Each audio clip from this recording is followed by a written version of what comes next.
Fine.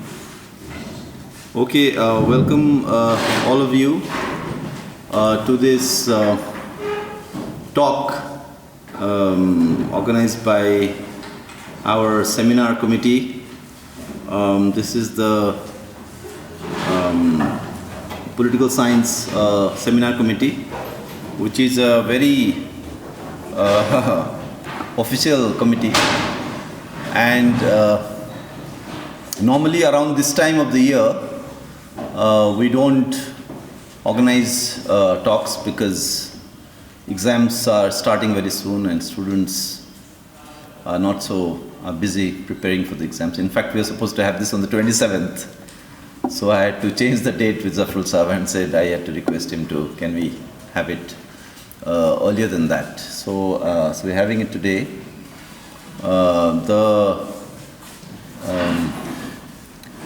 The topic is Islamic theology, the different schools. I think it's 5 schools, I think, of Islamic theology. When I organized this talk and I was telling people around here about this talk, and they asked me the speaker, and I mentioned the speaker, most people ask, which university is he from? Is he from JNU? Is he from Jamia? Now you have a new crop of universities, you know.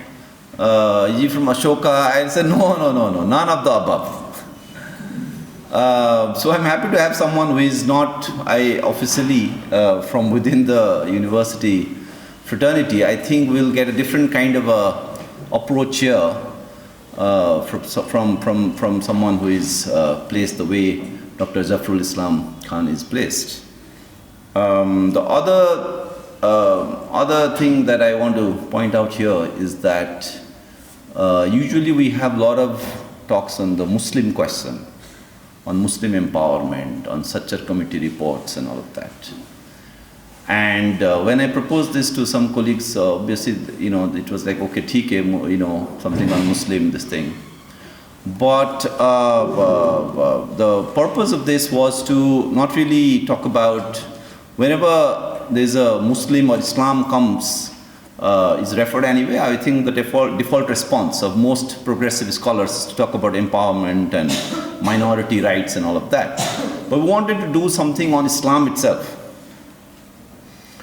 and not on the Muslim, you know, as the way it is consumed in political discourses, both by the left or the right.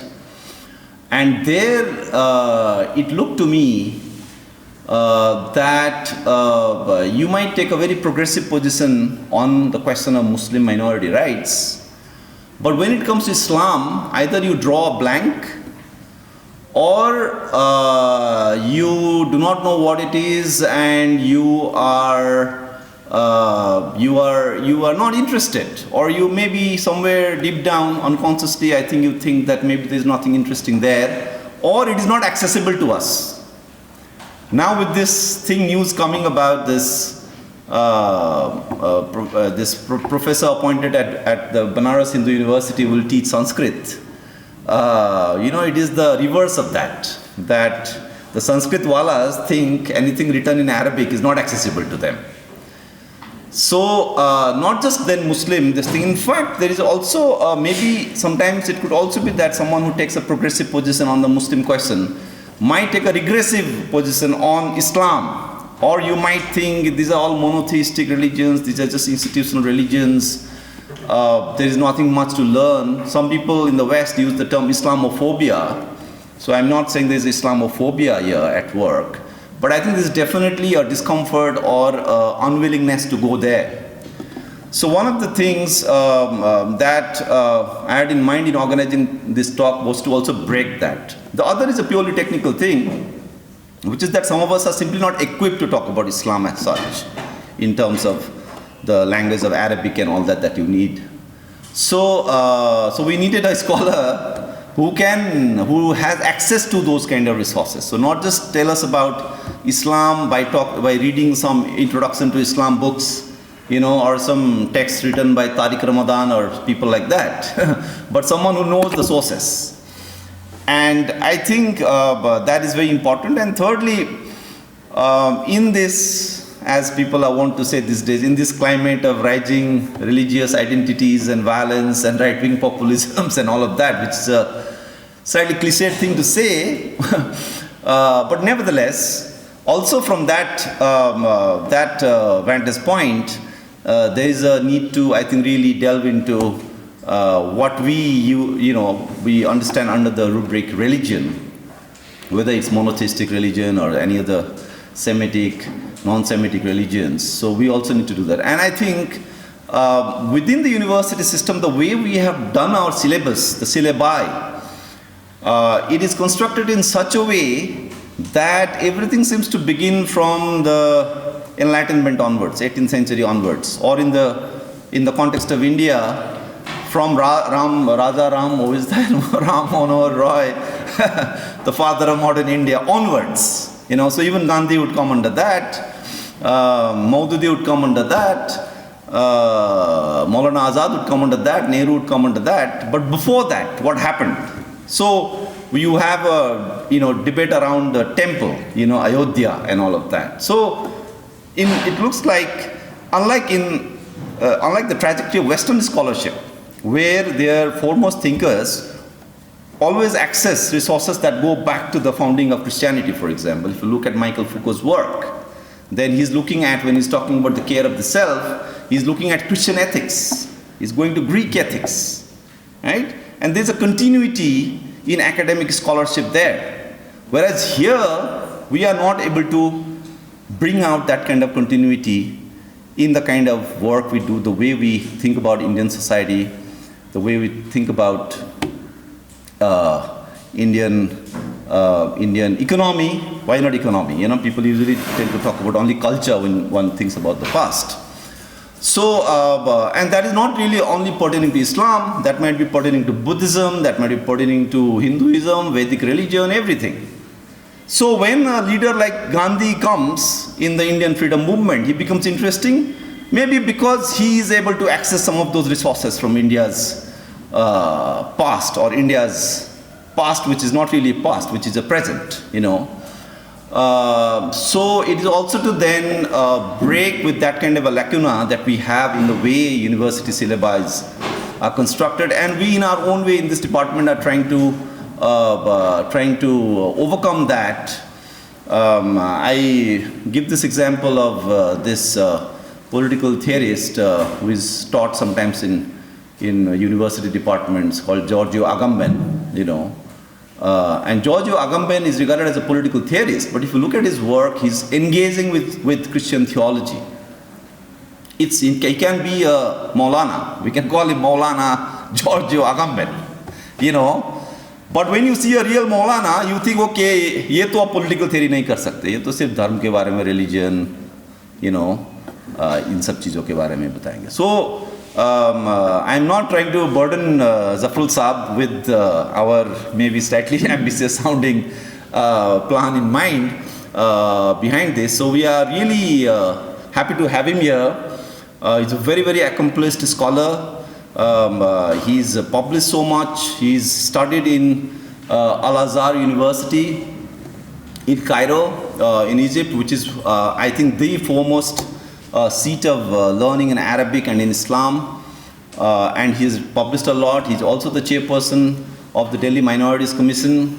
So he's a very accomplished scholar and a public intellectual that we have with us. So I welcome him to address this gathering, and I was telling Zafrul Saab that he can easily take a good amount of time to really give us an exposition of the different schools, how they all started, what is it, to really lay the ground here. And if possible, maybe once this ground is laid down here, we won't have time for everything, but maybe later again at some point, if we are able to start something here or discuss a good exposition here, maybe again, after a few months, we can again maybe have another follow-up lecture on this, because I know it's a huge area talking about Islamic theology. We cannot exhaust it here, but today I'm sure Professor Dr. Zafrul Islam Khan will lay out the basics here for us. So Zafrul Sahab, are you?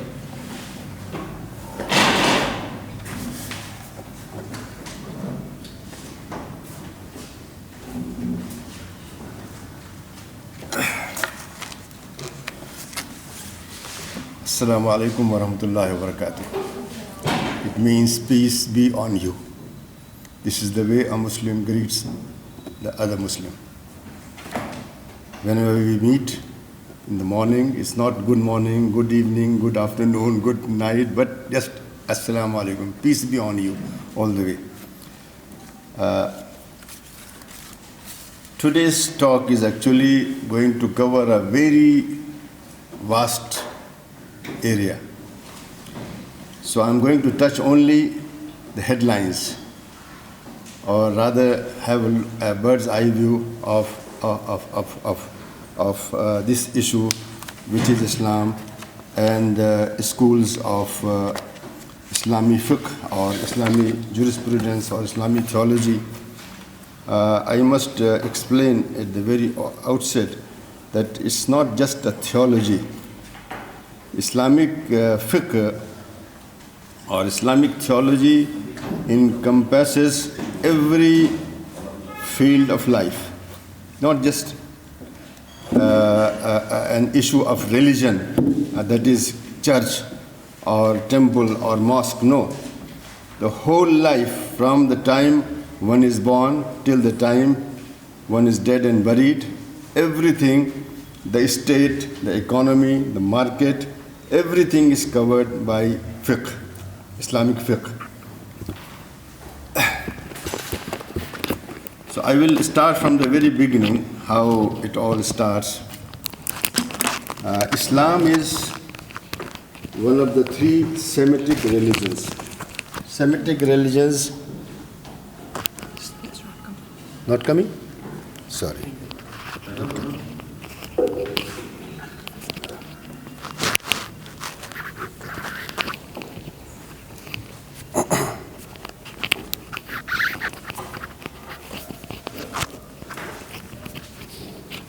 Three Semitic religions. There is a tradition of religions which is Semitic. Semitic means it is from the children of Israel. The first was, of course, Judaism, which traces itself to Moses. Moses was not the first prophet, but the main prophet of Judaism. Earlier, of course, you have Jacob, you have Moses, Joseph and all that, but the main prophet is Moses, who led the Israelites from Egypt to Palestine. After Judaism came Christianity, same continuation of the same religion. But the problem is that the Christians believe in Judaism, but Jews do not believe in Christianity. After Christianity came Muhammad or Islam.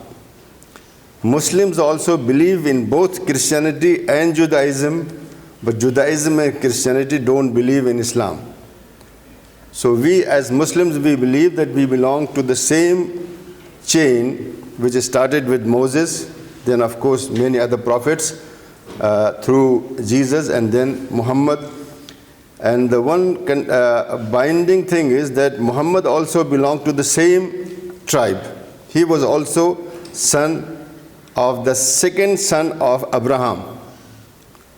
Abraham had two sons, Ishaq and Ismail, from two different wives. So most of the prophets came through Ishaq, and the last prophet Muhammad came through Ismail, another son, who was settled in Arabia, in Mecca. So Islam started with Prophet Muhammad, who was born in Mecca on 22 April 571 Christian era or Common Era, and died at Medina on 8th June 632 Christian era.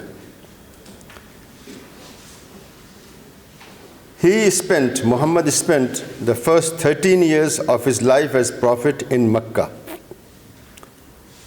So these 13 years are much different from his 10 years, later 10 years until he died, which he spent in Medina, are much different. And this has a lot of significance for us, for Muslims in India, for instance, who are living as minorities, it is very important. Because in Mecca, Muslims were a minority. While in Medina, they started taking shape of a state. And before Muhammad died, Islam had become the ruling religion of the state, of a large part of Arabia. Almost, maybe half or more than that.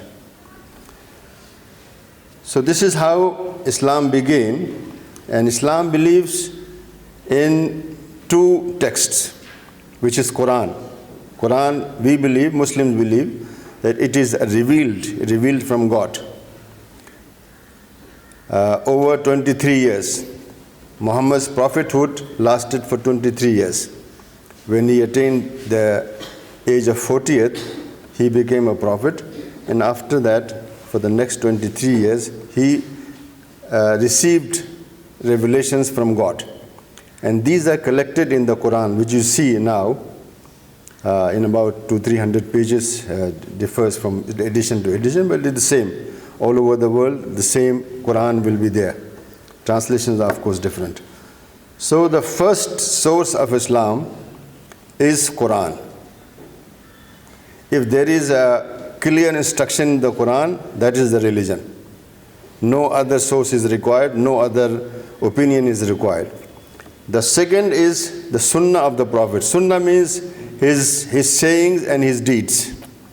Whatever he did or whatever he said is the second source of Islamic legislation. After that comes fiqh. Fiqh is the compilation of various opinions, of course derived from Quran and Sunnah. And the problem was that the state was big. There was no internet, there was no mobile, there was no social media, nothing. So somebody is sitting in Kufa in Iraq, does not know what is happening in Egypt, or does not know what is happening in Muslim Spain, in Europe. So they started developing. And that's why there are 5 schools now.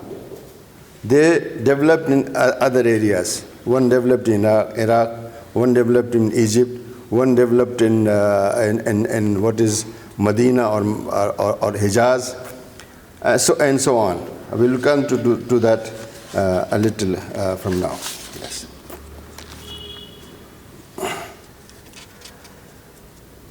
So as I said, the Islamic theology is not just about religious matters. In Islam, religion encompasses everything: state, police, everything which you can think of comes under the religion, and there are very specific rules about that. If you look at books of Islamic fiqh, you will find they are like this: 10 volumes, 15 volumes, 20 volumes about everything that you can think of. So this is the beginning, as I said, of Islam. After Muhammad died, there were 4 caliphs. The first was Abu Bakr. He lived about 2.5 years. Then came Umar, who lived about 13 years. Then came Usman, another 7-8 years. And then came Ali, the last caliph. They are called the rightly guided caliphs. Their sayings and their deeds are also very important. But if they differ from the Quran, they are not taken. If they differ from the Sunnah of the Prophet, they are not taken. I mean, this is the chain. First is Quran, then Sunnah, or the deeds and sayings of the Prophet, then sayings of the rightly guided caliphs who lasted for 40 years. So after that came kings and rulers, and then the Islamic State split. There were independent rulers in various parts of the Muslim world, and they somehow, everyone, of course, every state has its own interest, every region has its own interest, and this is how so many Islamic fiqh schools proliferated. They might have been at that time in the 2nd and 3rd and 4th century after Islam. Maybe there were 400, 300 or more than that Islamic fiqh schools. But most of them, over the passage of time, they just disappeared. Now, there are about 9 or 10 living fiqh schools right now at this time. I will come to that much later. So as I said, the sources of Islamic legislation or fiqh, first is Quran. And Quran, of course, I just told you that there are parts of the Quran which were revealed in Mecca. They are different because Muslims at that time were being persecuted. They were a minority. And after that, they migrated to Medina, where they became somehow independent. And over the years, they became the dominant part of the society. And towards the end of the Prophet's life, he went to Mecca and conquered Mecca. After that, he became the ruler of a large part of what is now Saudi Arabia. Saudi Arabia is, of course, a new name. It emerged, I think, in 1925. But that is Arabia.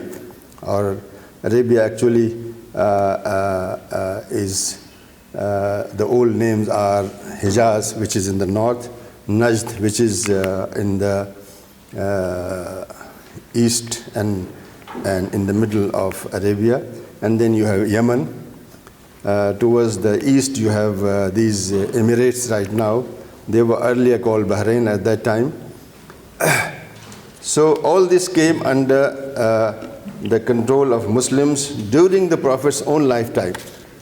And within the next 100 years, they conquered almost maybe half of the old world at that time.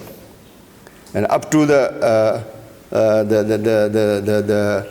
borders of India, Sindh, and to Spain in Europe, and all North Africa, and a lot of every part of Arabia, then Iraq, Syria, all these parts. So as I said, second source is Prophet Sunnah, which is his deeds and his sayings. And I will come to that, how we know them right now. And the third is called in Arabic ijma, which is consensus. If there is a consensus among the scholars on any certain issue, which is not mentioned in Quran, which is not mentioned in Sunnah, then there is consensus about something. I mean, just like using table, for instance, there is a consensus, nobody says no. So this is ijma. Ijma means that it is applicable to all Muslims, then they should follow it. And the fourth is called qiyas, which is analogy, use of opinion. If there is no guidance in Quran, in Hadith, which is Prophet saying, or in the ijma, then the jurist or the faqih means a person who is scholars of fiqh. They use qiyas, which is analogy. They will see if there is another ruling about something which is similar to this issue which we are facing.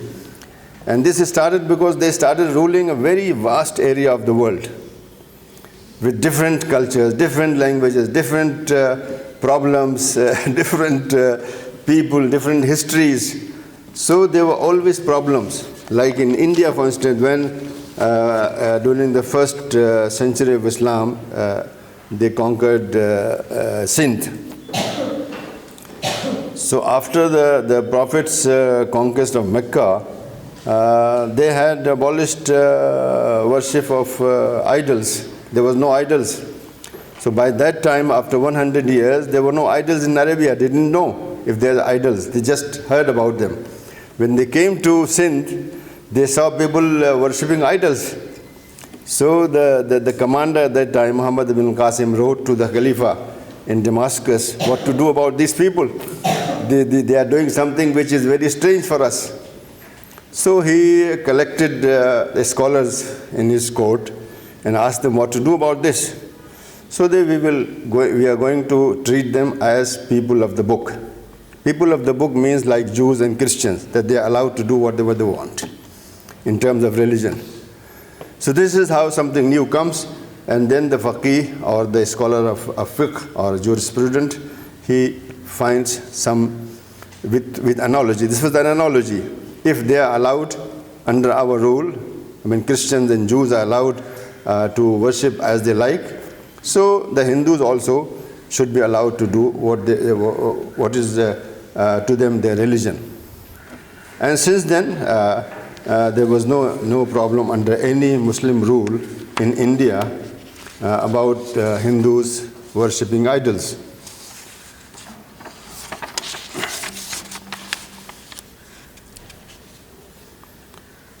And there is a fifth source of legislation also, which is called ijtihad. Ijtihad means that you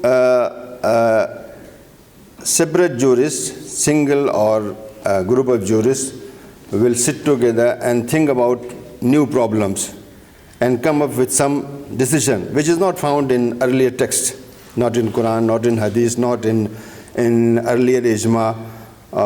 So ijtihad also became about 3rd century after Islam. It became acceptable that if they are real good scholars, sound scholars, they can also come up with their own opinion about new things, and these would be acceptable to the people and to the government. And here arose a problem. I will, of course, before talking about the schools, how it all developed, there became a lot of difference in the community. Some said we are not going to follow anything which is not in Quran and Sunnah. They are called Ahlul Hadith, people of the Hadith. Hadith means Prophet saying.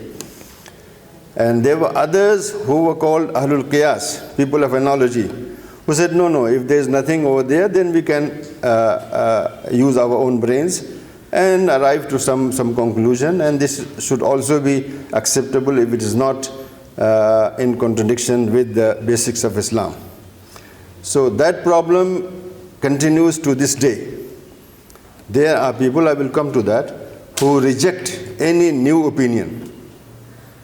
And there are people who say, no, we will use our brains, we will use our analogy, and we will find solutions to new problems as they come.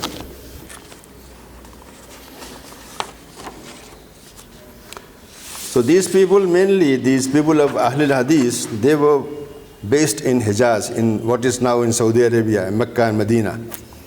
And the people of Rai, that is analogy and Qiyas, using their own brains, they were based in Iraq, these two places. And this is how in Arabia you will find two main schools of thought which developed there. They reject analogy. And the schools that developed in Iraq, they accept analogy. This is a very basic difference between the schools of Islamic thought. But there is one important thing to know at the same time, is that all these important schools, although they differ and differ sometimes very sharply, still they live together. They coexist with each other. They say, this is an old saying, that I think this is right and I might be wrong, and you say this is right and you may be wrong. I mean, it's left to their conscience to decide and to work upon it. And usually the state did not interfere in these matters. The state was Muslim, Islamic, until the last maybe 17th, 18th century. All the Muslim states were based on Islamic law. With the advent of the colonial rules, if things started, I will come to that later.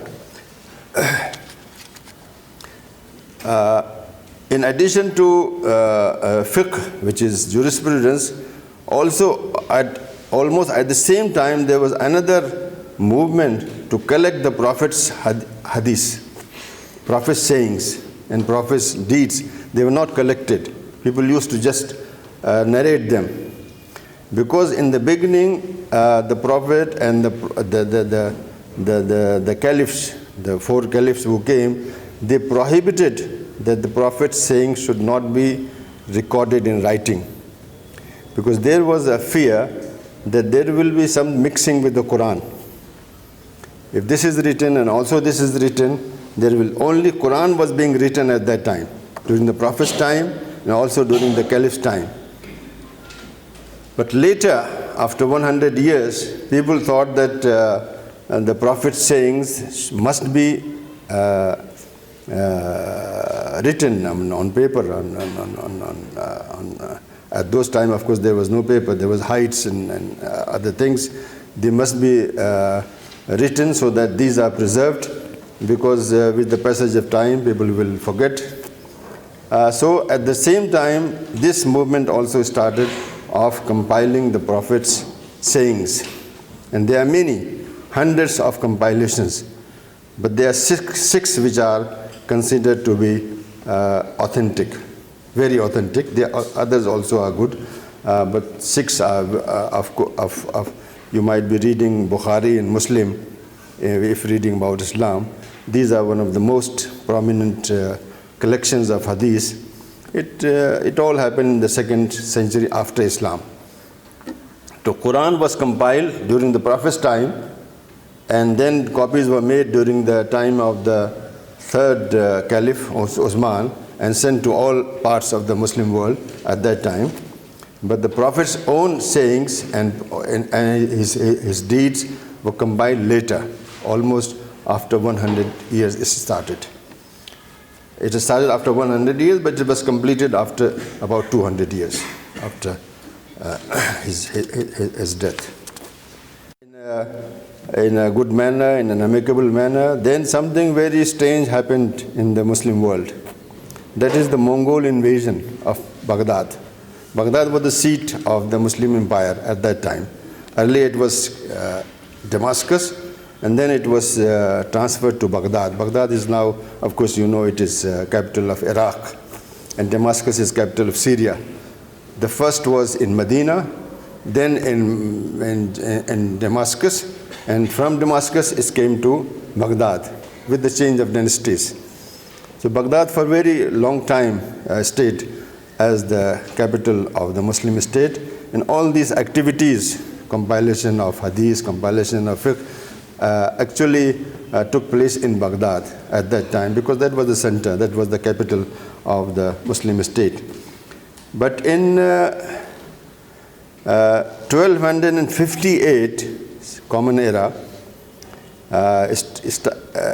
something happened which to this day is impacting the Muslim psyche and Muslim way of thinking, which is the invasion of Baghdad by the Mongols.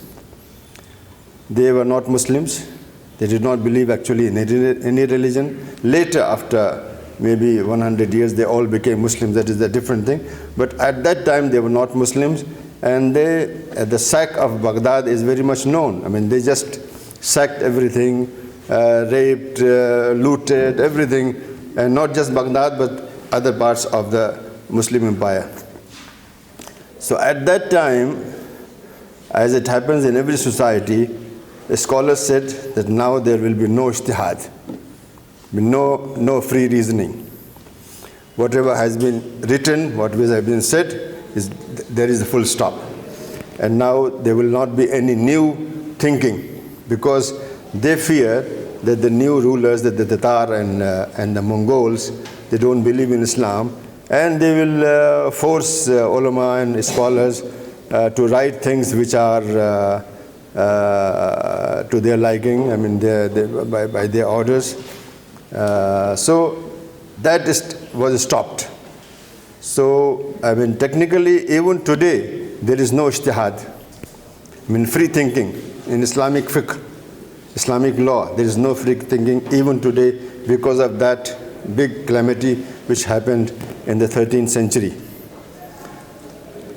But this is not the whole story.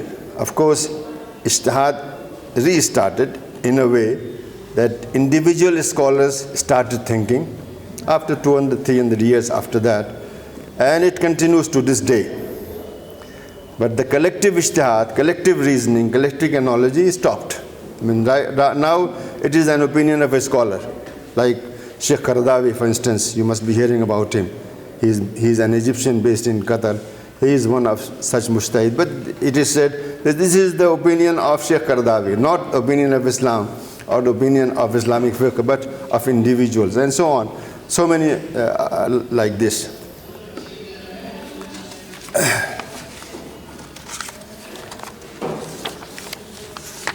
So there are so many things, but I'm skipping because we don't have time, and also I am afraid that you may not be ready to understand these things because these are quite technical things, and unless you have some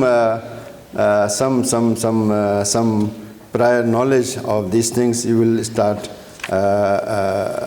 really appreciating them. So I was talking about Ahle Hadith, who people of Hadith who reject any reasoning, who stick to the Quran and Hadith only. They don't accept any reasoning and analogy. We have even here in India or Indian subcontinent, we have their branch here. They call Ahle Hadith. They are here right now. I mean they are a minority among Muslims, but still they are here. People who believe that there is no new reasoning, no new thought in terms of Islam or Islamic theology. They exist here in India and in other places also. In India they call Ahl Hadith, or the British used to call them Ghair Muqallid, people who don't follow any school of fiqh. In later time, after the Mongol invasion, the Muslim scholarship was almost, there was no new thinking. There was only compilations. What you find in the 14th, 15th, 16th, 17th, 18th centuries, these are compilations, because at that time some people were, as I said earlier, the empire was very big. Somebody is in Spain, somebody is in India, somebody is here and there. So new scholars who came, new ulama, ulama means scholars, they started compiling, putting together. So this is how these big books, 20 volume, 30 volume books started appearing, because they compiled everything. Whatever they found, they compiled hadith, opinions of ulama, fatwa. Fatwa means, fatwa you must be hearing. Fatwa means learned opinion of an Islamic jurist. Some problem comes, a person or maybe the state goes to the alim, the scholar, and ask him, this is the problem, please explain what is the opinion of Islam about this.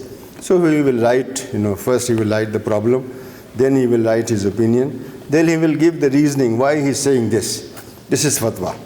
And of course not everybody can do, not everybody can give a fatwa. People who are really accomplished scholars, only they are allowed to do it. But right now, of course, you must be knowing that just anybody can say anything, and it is called fatwa. It's not fatwa. Fatwa is given only by very accomplished scholars. So that was the activity which started after the Mongol invasion. That was kind of a time which differentiates between the earlier period and the new period which started after this. And of course, then later came the colonial period. The colonial period had very significant impact on everything, including Islamic law. Because when they started ruling in India or in Egypt, Morocco, Tunisia, all these countries, Indonesia, the Western rulers, whether they are French or Dutch or British or Portuguese, Spanish, almost at that time, maybe in the 19th century, almost all Muslim world was occupied. With very few exceptions. I think Yemen was not occupied, and Najd in Saudi Arabia now. Of course, there was no Saudi Arabia at that time. Najd was not occupied. So very few areas were left. Otherwise, all Muslim world was occupied by Western powers. And when they occupied, they started influencing the Islamic thought also, because they had to rule.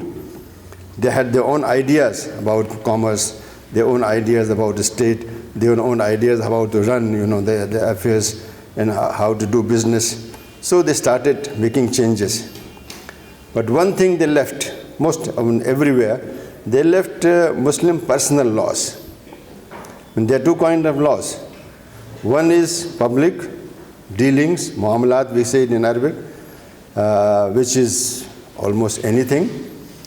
But they are personal laws. Personal laws mean my own personal life, inheritance, marriage, how to rear my children, adoption, things like that. Which are concerned, which are between two Muslims and concern their personal lives only, nothing to do with the state or with somebody else.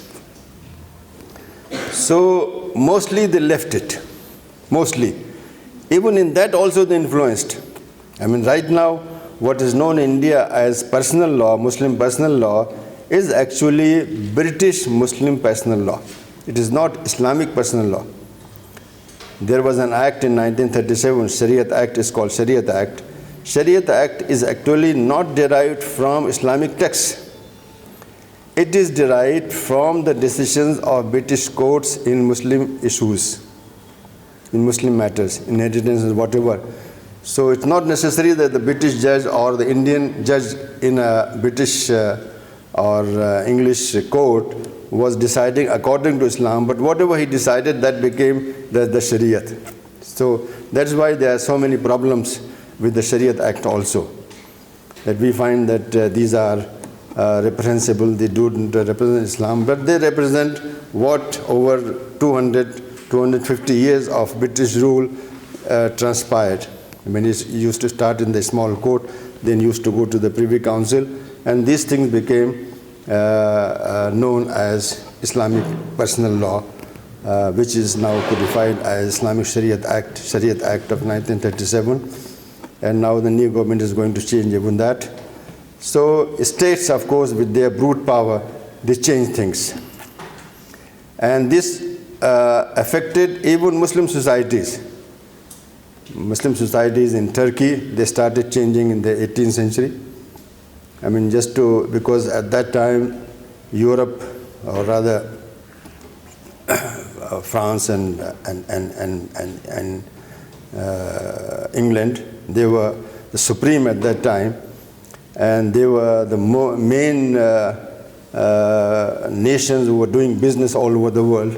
So they forced them to change their laws to accommodate the British or French or sometimes Swiss laws. So all Muslim states, whether it is Pakistan or it is Indonesia or Malaysia or Egypt or Tunisia or whatever, they have co-opted European laws in these matters. Even sometimes in the matters of Muslim personal laws also, they have taken issues and ideas from Western countries, especially from Switzerland, because they think that Switzerland is the ideal constitution and ideal law. Even I think our own constitution is based on the Swiss model. So this has been happening. There has been happening a continuous development. It's not static. Even despite the Mongol and the prohibition of ijtihad at that time, it all continued to this day because so many forces outside, our control, like Indian Parliament, if it is going to say that triple talaq is haram, is illegal, then Muslims have to accept it because they have the power. Courts have the power, police has the power, otherwise they will put you in the jail. So this thing happens in every society. The rulers, they decide what is right and what is wrong, and they make changes in the law.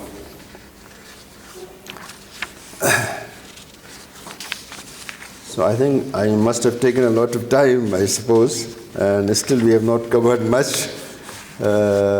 So I will come quickly to the 5 Islamic schools of fiqh. Fiqh is not just theology, as I said earlier. In fiqh, Christian fiqh will be just theology, because there they have separated state and religion. But in Islam there is no separation. Islam means state and religion all at the same time.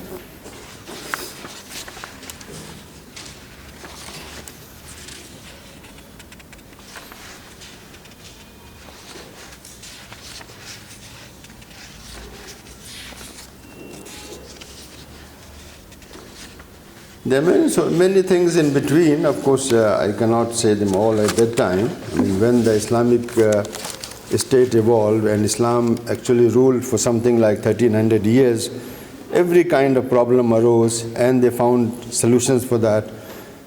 All kinds of these systems that you find today. There was police in the Muslim state, it's called Shurta. There was vigilance department, or all these things that you can think. Judges, they were called qazis. Courts, they were called mahkama. Mahkama means court. Even today in Arabic, it's so.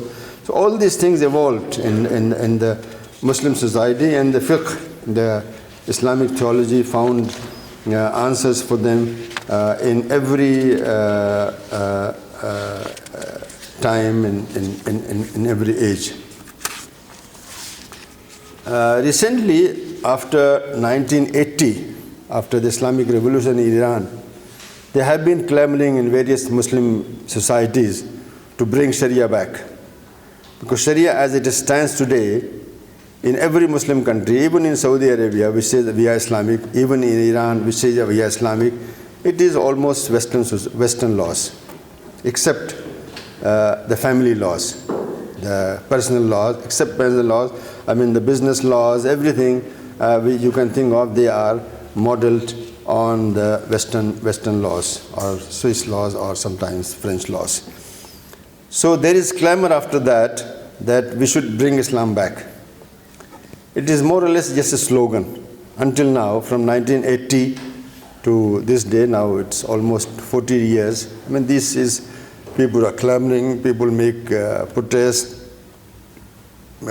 things like that. People are arrested, put in jails, because no government wants this kind of change, because they are happy with what is going on.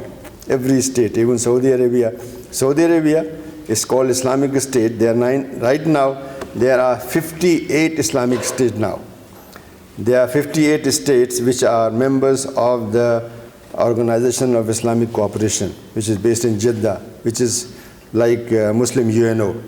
There are 58 states which are members of this, from Indonesia to Morocco. I mean, there are so many countries in Asia, in Africa, and even in Europe. You have so many Muslim countries: Kosovo, Albania, Macedonia to some extent. There is 3-4 states in Europe also, and then you have,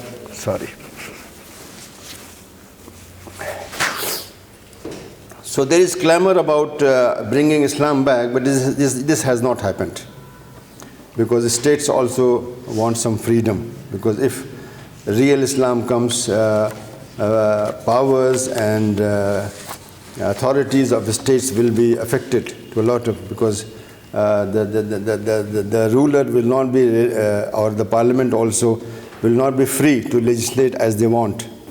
Now they are free. In Saudi Arabia or any other country, they are free to legislate as they like. In Saudi Arabia, as I said, I mean, they say we are Islamic State, but what prevails are the laws that they are making.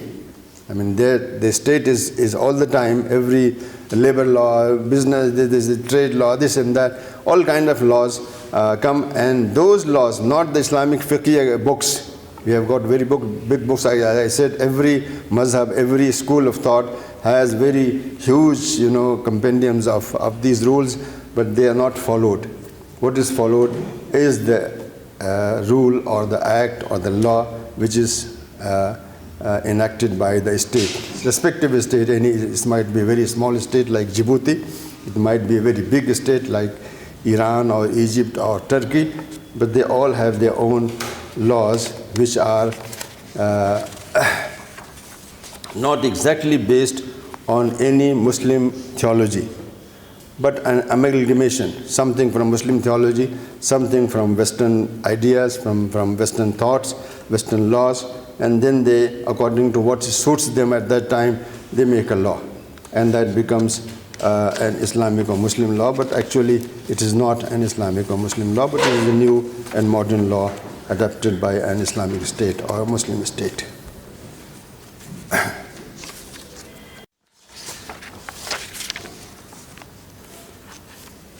I will now come to the Islamic schools of fiqh or theology or jurisprudence, as you want to call it, but as I said, Islamic theology means everything, not just church. It is mosque and the state together. So in the beginning, in the 2nd and 3rd century, there were many such schools. Every big scholar had his following, whether he was based in Iraq or Syria or Egypt or in other places, they had their followings and people followed them, and that became a school of thought. But over the years, only 5 big ones are still found today. And these are, as I said, people follow them in their personal lives. I mean, in their personal laws. I, for instance, actually I don't follow any religion, any mazhab, but I am telling that my family follows Hanafi fiqh. So, like that, most Indians will be following Hanafi fiqh in matters of their personal lives, inheritance, marriage, things like that. I mean, nothing more than that. So, 5 big ones, 4 Sunnis and 1 Shia, with some derivations, they are found even today, and I will come to that.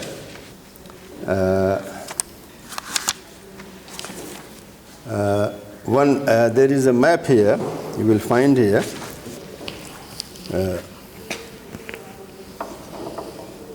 This color, the blue color, which is you find here, including India, it is Hanafi fiqh.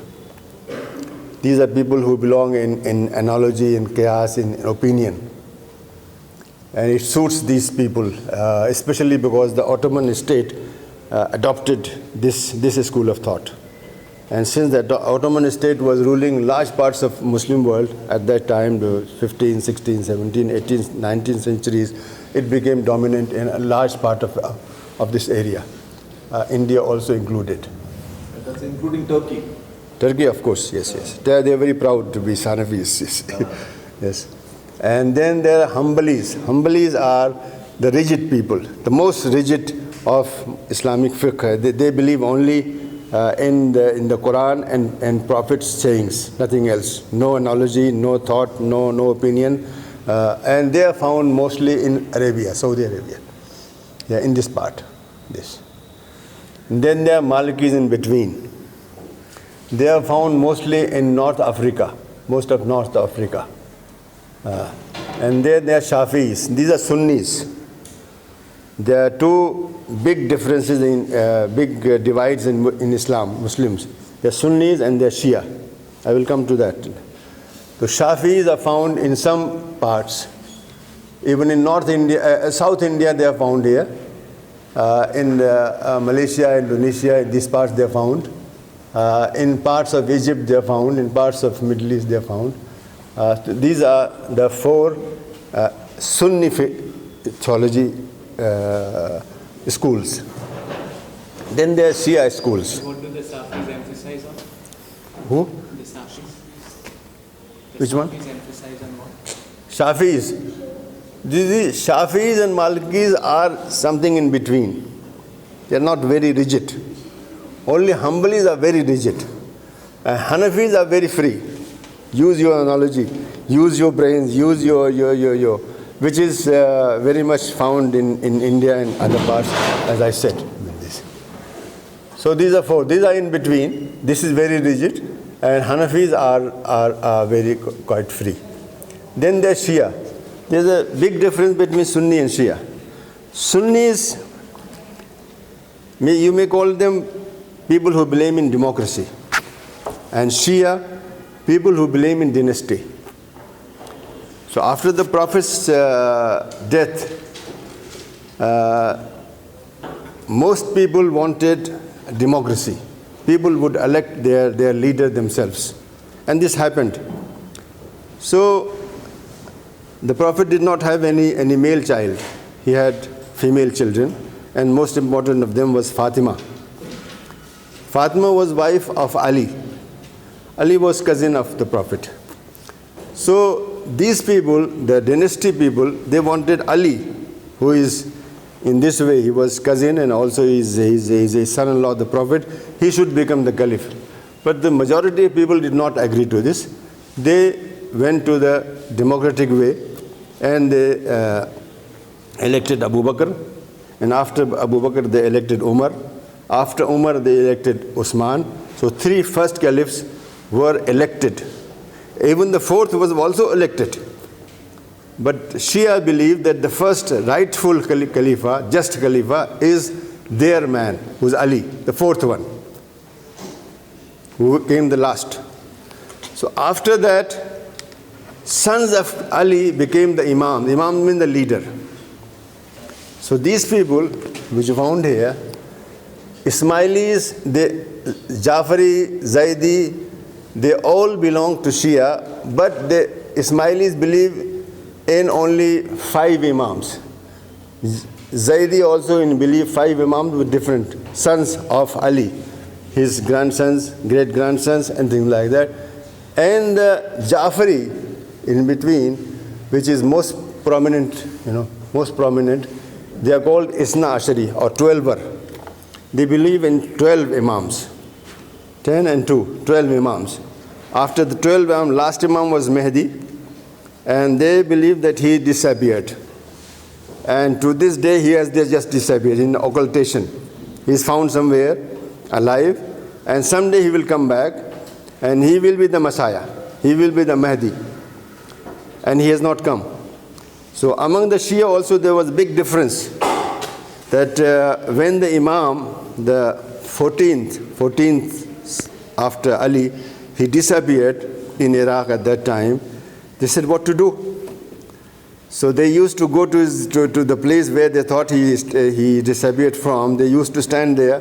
I think they stood there for years and years and years just waiting for him to come out of a cave.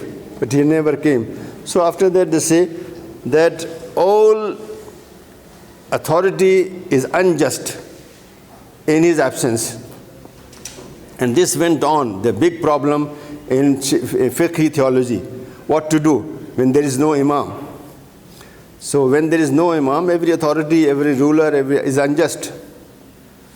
So this went on and on. Then there became two big schools of thought among Shia. One is called Usuli. Usuli means doctrinaire or people who belong in the tradition. And Ikhbari, who follow the khabar or the reports that came from old times. They said every ruler is unjust. Even today, there are Ikhbaris who say that the state in Iran is unjust. It is illegal. But the other Usulis, they said no, we cannot wait forever. There must be some way. So they came with the idea of Wali al-Faqih, the jurisprudent guardian, that in the absence of the Imam, there should be a learned scholar who should be his deputy. So Khomeini was the first deputy. He was the first Wali al-Faqih. After the Islamic Revolution, these people who believe in this, that a jurisprudent or a accomplished scholar, he should become the ruler in the absence of the Imam. Even now there is difference in Iran. There are people who oppose this. Says all this is wrong. It should not. But the majority people believe that in the absence of the Imam, there should be some replacement. And now they found this replacement in the position or in the authority of Wali al-Faqih. Wali al-Faqih means jurisprudent guardian. So Khomeini was the first, and now Khamenei, his successor or his deputy, is now the Wali al-Faqih. This is the second in line. So in their belief, they will stay in their position until the Imam reappears. When he reappears, then he will take over. This is in the Shia theology. But this is not in the Sunni theology.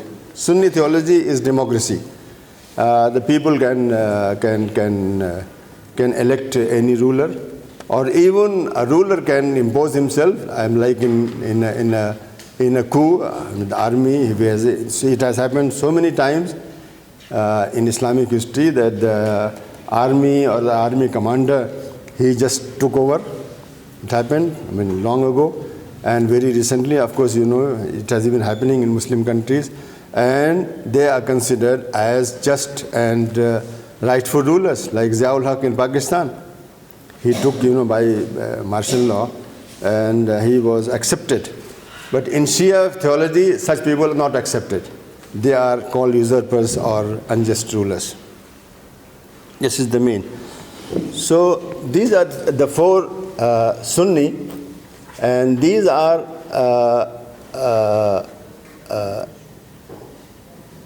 part of the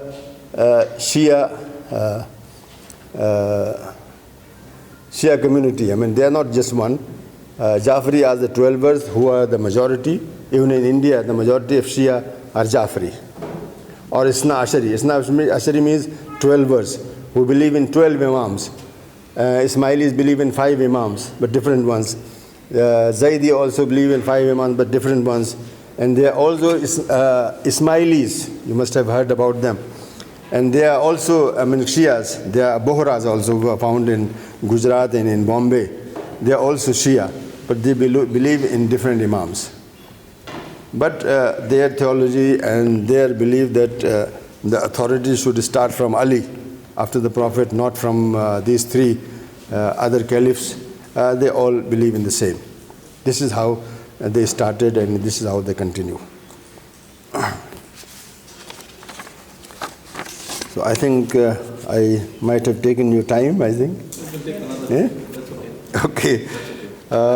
So mostly, and there were many others. As I said, there might have been in the beginning something like 400 other big. At that time, of course, not later, fiqh schools. But with passage of time, they disappeared for political reasons, because in some places the state co-opted. Like the Ottoman state co-opted Hanafi, so became dominant. Some states in here, and especially in Islamic Spain, they co-opted Maliki, so it became dominant, and so on. The smaller ones, there were so many smaller ones like Ibazi. Ibazi are now found in a very small place. Ibazis are now found here. They are also an Islamic sect, but they did not become popular. They are found here. So smaller sects are also found here and there. In Saudi, in Libya also, the Ibazis or some kind of Ibazis are found. There are some smaller ones, but they are not very important. The important one are these 5 which I talked about: the Hanafi, Shafi, Hanbali, and Maliki, the Sunni ones, and the Jafri, which is the main one. Maybe 90% of Shia are Jafris or Isna Asharis. That is, in English they call them 12er because they believe in 12 Imams. Majority of them, even in India and in Iran, they are 12ers. Very recently there are new sects. You must have heard about Wahhabis, Salafis. They are new sects, but they have come out of older sects. Like Wahhabis they came out of the Hanbalis. In the 18th century, There was a preacher in Arabia, now, what is now Saudi Arabia, called Muhammad ibn Abdul Wahhab. He made peace with a local ruler. And thus they started working to expand the area of that ruler, and also preaching this new theology, which is actually Hanbali, but with difference. Old Hanbalis believes in some things which now these people say this is kufr. Kufr means rejection or unbelief. And out of these have come Salafis. Salaf means old generations. Salafi means we believe in what older generations believed and did, not in the new ones. So these are new sects which are becoming popular in some areas, like in Saudi Arabia, like in Pakistan. You will find them Salafi. Even in India they are found to some extent, not a very small minority, but still they are found here. People who reject anything new. They believe in whatever was at that time, during the Prophet's time and during the 4 Caliphs' time. That is standard, that is acceptable, and whatever came after that is not acceptable. So they will, even in their looks also, maybe they will try to have an attire which is like those old ones, Safa and this Pagdi and this and that. See, this is also happening in these days, especially after after 1980, there was a kind of, after the success of the Islamic Revolution in Iran, there was a kind of movement in the Muslim world to go back to the roots, to retrieve what has been lost over the years, especially during the colonial period. So these are repercussions of these things. But most Muslims are still, I mean, they are happy with what they have. They are happy with this situation. I mean, even in Muslim countries, they know that only Islamic personal laws apply to them, not the political laws, trade laws, commercial laws. This is all these things, whatever has been evolved, people are accepting. Also, there is a lot of resentment in certain areas, like issue of interest in banks. Many Muslims reject it because Islam says there is no usury. You cannot take money because you lend somebody money, and you cannot take more than what you actually lent him. Many people, even in India, they put their money in the banks, but they don't take interest. So it is haram, it is illegal. So these kind of things are continuing. There is a problem on these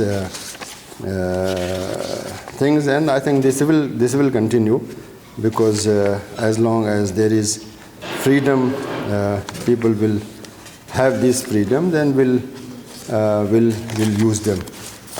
But more or less, I should say that at this time things have streamlined now. There's no problems in Muslim states about Islam.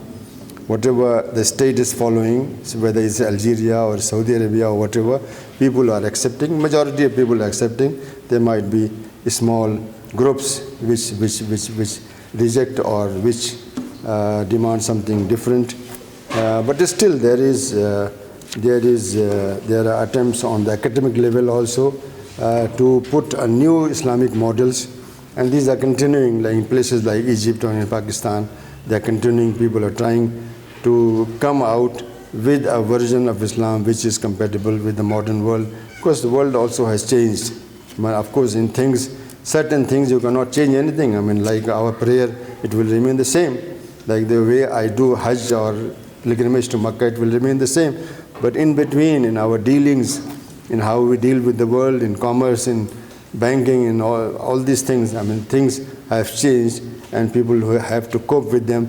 So there are people who are trying to find something in between, something which also accommodates this, and at the same time is compatible with Islam. Thank you very much.